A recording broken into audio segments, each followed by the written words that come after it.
And welcome back to Digital Trends Live. I'm Greg Nibbler, and again, thanks for joining us wherever you are. Hit that subscribe button that we can share the show, let other people know about it. And our next guest is the star of so many movies, including the new film Guest House, which is out on demand and digital now. I also named my childhood cat Buddy because of his character's dialogue in Encino Man. It is Pauly Shore. Pauly, hello. Yo. Thanks for being here. What's up, Greg? How's it going? Excited to talk to you. It's going well. It looks like things are going pretty well for you right there. So I was just eating a peach. Sorry about that. It got everywhere. That's all right. That's the whole point, right? You can eat a peach however you want. It looks like you are at your house, I'm guessing. But one thing I wanted to talk about too, just with the movie to start off. This movie Guest House. It seems like it's a movie starring you and a bunch of your friends. So I was wondering how you got involved with this to begin with. Yes, well, you just said it. I mean, that's pretty much it. It's a movie starring me and a whole bunch of my friends. You know, you got Bobby Lee in there, you got Steve-O in there, you got Eric Griffin, Billy Zane. These are all guys that I've known for a while. The script came to me first, and it was it actually wasn't even written for me, you know, which is weird because you see a lot of my films, those films were all written for me. So this movie was just written about a guy that won't leave out of a guest house. And then Sam Macaroni, the director, he saw me on Joe Rogan. And on Joe Rogan, I was talking about how, you know, my 20s were my funnest time because I was starring in all these films. And then Sam looked at it and he's like, well, why the hell isn't Pauly Shore starring in movies? I'm going to give him the lead role or offer him the lead role in Guest House. So Sam Macaroni, who wrote the script for someone else. I mean, it could have been Jim Brewer. It could have been Kevin Hart. I don't know who the hell he could have. It's basically a guy that's living in the guest house that won't leave. And then I got it and I rewrote it with the guys and softened up the character and I think made it into a really fun kind of comedy with some heart. Something you brought up, you know, your movies, some of the other movies that you've done in the past. And I wanted to ask you a question about this because I am a huge Encino Man fan, but I'm a fan of a lot of your movies. And now we're seeing so many sequels come around. It seems like that's a big thing. You know, I've got Cobra Kai or like Bill and Ted Face the Music, these sequels taking place years later. Is there any one of your movies that you would most want to do a sequel for? I think everyone except for Jury Duty. What is it about Jury Duty that wouldn't make you do it? I just don't think it was as good as the other ones.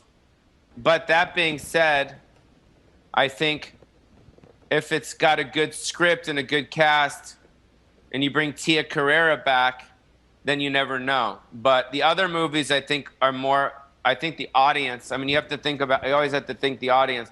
I think if the audience saw a trailer like Biodome 2 with Stephen Baldwin and Pauly Shore, I think they'll go crazy. So I'd have to say Biodome or Yes. Son-in-Law, you know? Something I wanted to ask you, you know, we focus on tech some here, but also on like social media and those aspects. And your career really started before social media was a thing. I was wondering if you've ever thought about how different do you think your career may have been if social media were around in the 90s? I don't know if I would have punctured the stratosphere of what's going on out there. I might have just fallen between the cracks. I don't know. That's a good question. I've thought about it before. Because there's so many avenues and so many places to see things, I don't know if some guy going would have nestled through. Mike, what do you think? No, Mike doesn't know. I don't know if we would have made it through. I think I was at the right place at the right time on the right channel, MTV, and I think that's why it worked, you know? How did Pauly Shore's Random Rants come about? As a comic, the way that I come up with material is all day long I'm thinking about stuff. So there's stuff that's on my mind. So I thought these are like random rants of things that are just on my mind. So the show started off with more like therapeutic because I'm not married and I don't have kids. So when I'd come home, I'd be alone. And it just, instead of ranting to your wife and kids, I ranted into a microphone on my iPhone. And then from there, I needed to create a video component. And instead of doing the traditional podcast where you kind of sit down, I'm like ranting all over my apartment. So I investigated Sling Studios, which is a switcher, and away we are. And now we have a hit podcast on a hit network. It's on all things comedy. And I'm also going to start a new series called Sweatin' with the Wheeze, which is like a workout show by my pool where I'm going to get everyone off the couch to work out with me. I love it. A Wheeze workout show is absolutely what the world needs right now. That's what I think. 3 quick questions for you. I've got 3 kind of rapid questions to ask you, and then see what you think on these. Cell phone or alarm clock? Alarm clock. Biodome or COVID quarantine? Biodome. And space travel or time travel, and why? Time travel, because who doesn't want to go back in time where we were partying like monsters? Yeah. No, I'm just kidding. No. Who wants to go back? You want to go back in time because, you can visit the 70s, 80s, and 90s, the best decades in the world, But here's my thought about the world. In the late 60s, Martin Luther King got assassinated. JFK got assassinated. The Vietnam War, the Black Panthers, Richard Nixon was being impeached. The whole world was coming to an end.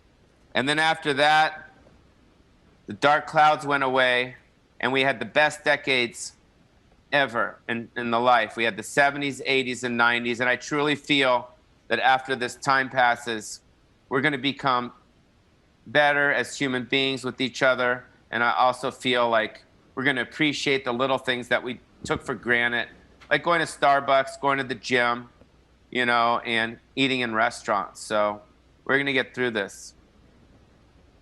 Yes, we will. And we've got good movies like Guest House to watch while that's going on, which is Pauly's movie out on demand and digital. Go see it. Check out Pauly Shore's rants as well, your podcast, your YouTube series. Pauly, I want to say thank you very much for joining us. Sincerely mean that. Like, your movies, I've watched pretty much all of them, and Encino Man is one of my favorite movies of all time, and it's one of many that you did. But thank you. But I appreciate it a lot. Thank you so much. And lastly, have you seen some of my independents that I've done, like Pauly Shore is Dead? Did you see that? Yes, Pauly Shore is Dead, and all those two there's links at your website. Is that right? Yeah, it's on YouTube and Amazon. You can go to Amazon and see all my stuff. We got Stands Alone. We got Adopted. We got Vegas is My Oyster, Politics. There's tons on there. I don't stop putting stuff out for people because that's what I love to do. I love to put fun content out for everyone to enjoy. And I am excited about my podcast. If you haven't seen it, Random Rants from downtown Las Vegas. And thank you for having me.